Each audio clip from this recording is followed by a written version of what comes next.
সৃজন মোবাইলের ফ্ল্যাশ লাইটটা জ্বালালেও চোখের দৃষ্টি আরও বেশি ঝাপসা হচ্ছে। সামনের প্রত্যেকটা জিনিসকে দুটো দেখছে চোখে।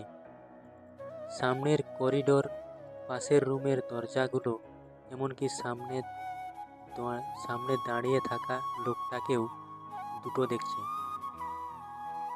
1 মিনিট, লোক সৃজন না তো? শ্রী টলমল পায়ে এগিয়ে গেল একদম লোকটার সামনে, কিন্তু নিজের ভারসাম্য রাখতে অক্ষম শ্রীয়ের হিল জুতোটা বিশ্বাসঘাতকতা করল ওর সাথে। নিচে পড়ে যেতে গেলেই একটা শক্তিশালী বলিষ্ঠ পেশিবহুল হাত ওকে শক্ত করে ধরে নিল। পরক্ষণেই নিজেকে একটা নরম বিছানায় খুঁজে পায় শ্রী। একটা পুরুষালী মন মাতানো গন্ধ ওকে যেন আষ্টে পিষ্টে জড়িয়ে রেখেছে চারিদিকটা।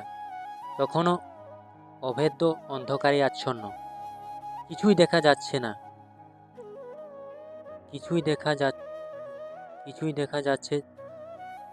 দেখা যাচ্ছে না চারিদিকে। ও কোথায় আছে, কেন আছে, কিছুই বুঝতে পারছি না। হঠাৎ করেই একটা নরম সিল্কের চাদরের নিচে নিজের সম্পূর্ণ বিবস্ত্র শরীরটাকে অনুভব করল শ্রী। আর ওর শরীরটা যে শুধু নগ্ন তা নয়, বরং একটা বলিষ্ঠ হাতের নিচে সেটা চাপা পড়ে আছে। একটা ঠান্ডা স্রোতে বয়ে গেল শ্রীয়ের শিরদাঁড়া বেয়ে। অজান্তেই খুব খারাপ কিছু একটা আশঙ্কা করে ভয়ে শিউরে উঠল ও চেষ্টা করল ওই হাতের বাঁধন থেকে নিজেকে সরানোর, কিন্তু পারল না। মুঠোয় বন্দি অসহায় পাখির মতো বৃথা ছটপট করতে থাকলো।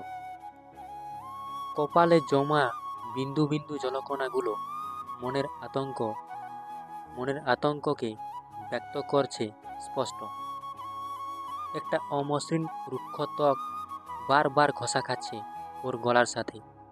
হঠাৎ গলার নরম ত্বকের উপর ধারালো দাঁতের চাপের একটা তীব্র ব্যথা অনুভব করল শ্রী। সেই সাথে কানের কাছে ঘুমে আড়ষ্ট একটা নেশা মাখানো আওয়াজ শুনতে পেল ও স্পষ্ট। আজ থেকে তুমি শুধু আমার। কথাটা মাথায় ঢুকিয়ে নাও ডার্লিং। আহ চিৎকার করে ঘুম থেকে উঠে পড়ল শ্রী। গলাটা শুকিয়ে পুরো কাঠ হয়ে গেছে। বিছানার পাশের টেবিলে রাখা গ্লাসটা হাতে তুলে নিয়ে এক নিঃশ্বাসে পুরো জলটা গলার নিচে নামিয়ে নিল শ্রী। এই দুঃস্বপ্ন ওকে গত 1 বছর ধরে এইভাবেই তাড়া করে বেড়াচ্ছে। দুঃস্বপ্নের রাতটা ও আজও ভুলতে পারেনি। ঘুমের মধ্যেও ওই অজ্ঞাত পুরুষের স্পর্শে নিজের শরীরের প্রতিটা ভাঁজে অনুভব করতে পারে শ্রী। আর এইভাবেই গাটা ঘিনঘিন করে ওঠে ওর। জীবনের প্রথম রাতের মাধুর্য যে এইভাবে একটা দমকা হাওয়া এসে বেরিয়ে দিয়ে যাবে, সেটা ও কোনোদিন কল্পনাও করতে পারেনি। ছোট থেকেই খুব নরম মনের মেয়ে শ্রী, একটু চাপা স্বভাবের, কারোর সাথে খোলাখুলিভাবে মিশতেও পারে না সেইভাবে, একমাত্র সৃজন ছাড়া। কপালে জমে থাকা ঘাম বিন্দুগুলো হাতের উল্টো পিঠ দিয়ে মুছে নিল শ্রী। ডান হাতটা অজান্তেই গলার কাছের সেই জায়গাটার উপর চলে গেল। দাগটা মিলিয়ে গেছে ওর ফর্সা চামড়ার আড়ালে, কিন্তু ব্যথাটা রয়ে গেছে। কামড়টা হয়তো সেদিন শিরার উপর এসে পড়েছিল, তাই ব্যথাটা আজও কষ্ট দেয় ওকে। আর তার সাথে মনে করিয়ে দেয় অভিশপ্ত সেই রাতের কথা। পাশে রাখা ফোনটার অ্যালার্মটা ঠিক তখনই বেজে উঠল। আচমকা আওয়াজে চমকে ওঠে শ্রী। আজ একটু তাড়াতাড়ি বেরোতে হবে ওকে। কলেজে প্রজেক্ট সাবমিট করে অফিস ঢুকতে হবে। অফিস থেকে ও তাড়াতাড়ি বেরোবে আজও। রাতের ফ্লাইটে মুম্বাইয়ে যাবে। এর আগে ও এইভাবে কোনোদিন একা এত দূরে ট্রাভেল করেনি। কিন্তু সব কিছুই জীবনে কোনো না কোনো সময় প্রথমবার তো করতেই হয়। আর তাছাড়া সৃজন ছাড়া আর কে আছে ওর আপন? বিছানা থেকে নেমে তাড়াহুড়ো করে ঢুকে গেল বাথরুমে শ্রী। শাওয়ারের ঠান্ডা জল ওর শরীরে এসে পড়তেই ঘুমন্ত কোষগুলোকে জাগিয়ে তুলছে। সেই ভয়ঙ্কর দুঃস্বপ্নের রেশ একটু একটু করে যেন মাথা থেমে ধুয়ে নেমে যাচ্ছে পায়ের তলায়। বাথরুমটা জড়িয়ে নিয়ে ভেজা চুলগুলো মুছতে মুছতে বাথরুম থেকে বেরিয়ে এলো শ্রী। সামনের দিকে চোখ যেতেই চিৎকার করে, তোমাকে না বলেছি ঘরে ঢোকার আগে নক করে ঢুকবে? শুনতে পাও না তুমি? স্বপনবাবু বলল, ভুলে যেও না তুমি তোমার বাবার সাথে কথা বলছো শ্রী। সামান্য ভদ্রতাটুকু রেখে কথা বলো। এই বাড়িটা যতটা তোমার ততটা আমারও। 50% মালিকানা তোমার, পুরোটার নয়। প্রত্যেকবার এই একই কথা শুনে শুনে আজকাল খারাপ লাগাটা বিরক্তিতে গিয়ে ঠেকেছে শ্রীয়ের। শ্রী বলল, আচ্ছা, প্রতি মাসে আমার থেকে যেই টাকাটা নির্লজ্জের মতো হাত পেতে নিচ্ছ, সেটা আমি বাইরে দিলে খুব আরামের থাকা খাওয়া পেয়ে যাব। তাই ভুলে যেও না তোমার বাড়ির মালিকানার প্রতি আমার কোনো লাভ নেই, কোনো লোভ নেই। আমি ফ্রিতে থাকি না এখানে। স্বপনবাবু বলল, শ্রী। স্বপনবাবুর তীব্র গর্জনে চমকে উঠল শ্রী।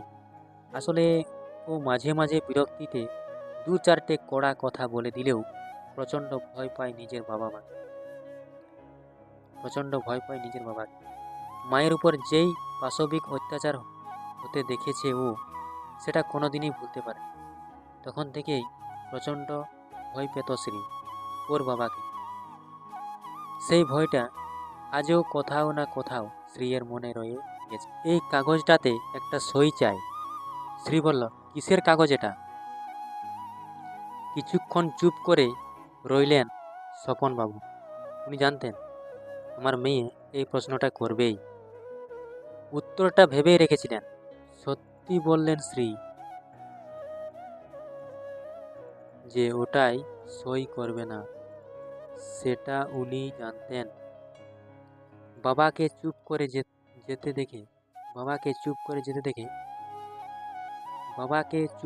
যেতে দেখে শ্রী একরাশ সন্দেহ নিয়ে তাকালো বাবার দিকে।